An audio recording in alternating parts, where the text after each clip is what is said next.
کہ اللہ پاک اس کا صحیح انجام دکھا دے۔ مطلب یہ ہے کہ اہم کام جس کے نتائج اچھے اور برے دونوں ہو سکتے ہوں تو اس میں کوئی قدم سنجیدگی اور غور و فکر کے بغیر اٹھائے بغیر جلد بازی اور عجلت اور جوش سے نہ کرے کہ بعد میں افسوس کرے۔ سنجیدگی ہر کام میں اچھی بات ہے۔ حضرت مصعب بن سعد رضی اللہ تعالیٰ عنہ کہتے ہیں کہ اعمش نے کہا، اور میرا خیال ہے کہ وہ نبی پاک صلی اللہ علیہ وسلم سے روایت کرتے ہیں کہ آپ صلی اللہ علیہ وسلم نے فرمایا، جلد بازی نہ کرنا ہر عمل میں اچھی بات ہے سوائے آخرت کے اعمال میں۔ حضرت انس بن مالک رضی اللہ تعالیٰ فرماتے ہیں کہ آپ صلی اللہ علیہ وسلم نے فرمایا، سنجیدگی اللہ کی طرف سے ہے اور عجلت شیطان کی طرف سے ہے۔ عموماً جلدی کا کام خراب اور برے نتائج پر مشتمل ہوتا ہے۔ حدیث پاک میں امور میں سنجیدگی اور تمانیت کا حکم دیا گیا ہے۔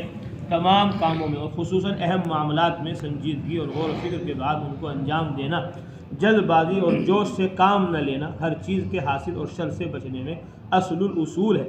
محدث خرائطی رحمۃ اللہ علیہ نے بعض حکم کا قول نقل کیا کہ کام میں جلدی کرنا خرابی ہے، یعنی بسا اوقات خراب نتیجے کے باعث ہوتا ہے۔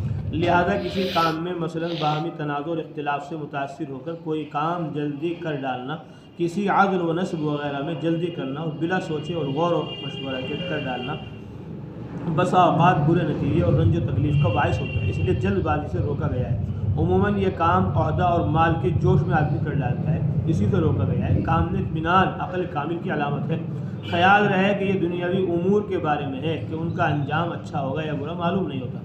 آخرت کے اعمال، روزہ، نماز، ذکر، تلاوت، صدقہ خیرات کے بارے میں یہ نہیں ہے، چونکہ اس کے نتائج کا اچھا ہونا یقین کے ساتھ معلوم ہے۔ ملا علی قاری رحمۃ اللہ علیہ نے لکھا ہے کہ آخرت کے اعمال جیسے کہ اوپر کی حدیث میں بھی ہے، ذکر و عبادت وغیرہ میں سوچ اور فکر کی ضرورت نہیں کہ اس میں جلدی کرے، ایسا نہ ہو کہ وساوس شیطانیہ اور وہمی خیالات مانع ہو جائیں۔ چنانچہ خدا پاک نے فرمایا، سابقوا الی الخیرات، نیکی کی طرف دوڑو۔ نیند اس وجہ سے بھی کہ اس کا انجام خیر اور اچھا ہونا متعین ہے، اس میں نقصان کا پہلو اور خسارے کی کوئی بات نہیں۔ چنانچہ اکثر دیکھا گیا کہ حج فرض ہو گیا ہے، لوگ اس بارے میں سوچتے اور ارادہ کرتے رہتے ہیں، یہ غلط ہے۔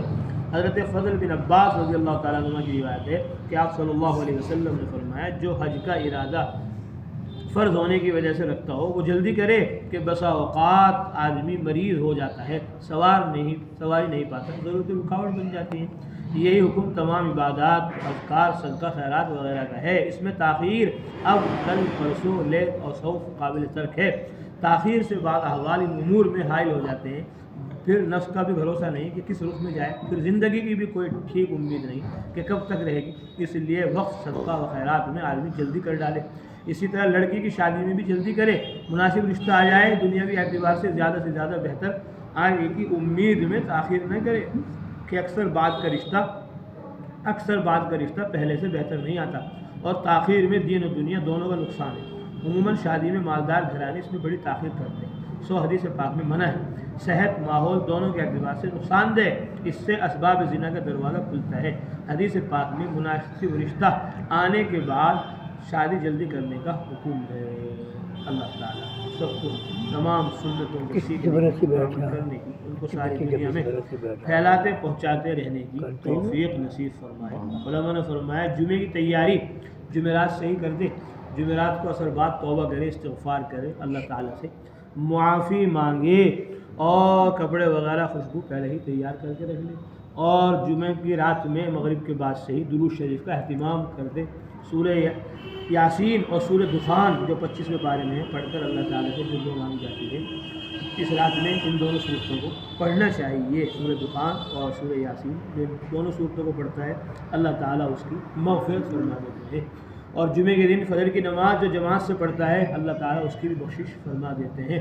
اور جمعے کے دن فجر کی نماز سے پہلے 3 دفعہ استغفر اللہ الذی لا الہ الا هو الحی القیوم واتوب الیہ جو پڑھتا ہے، اللہ تعالیٰ اس کے سارے گناہوں کو معاف فرما دیتے ہیں۔ جو آدمی جمعے کے دن 1000 مرتبہ درود پڑھتا ہے، اللہ کے نبی نے فرمایا، من صلی علیہ یوم الجمعہ 1000 مرہ، جس نے جمعے کے دن مجھ پر 1000 مرتبہ درود پڑھا، لم یمت حتی یری مقعدہ من الجنہ، اس وقت تک کہ اس کی موت نہیں آئے گی جب تک کہ وہ دنیا میں رہتے ہوئے اپنا جنت کا ٹھکانہ نہ دیکھ لے۔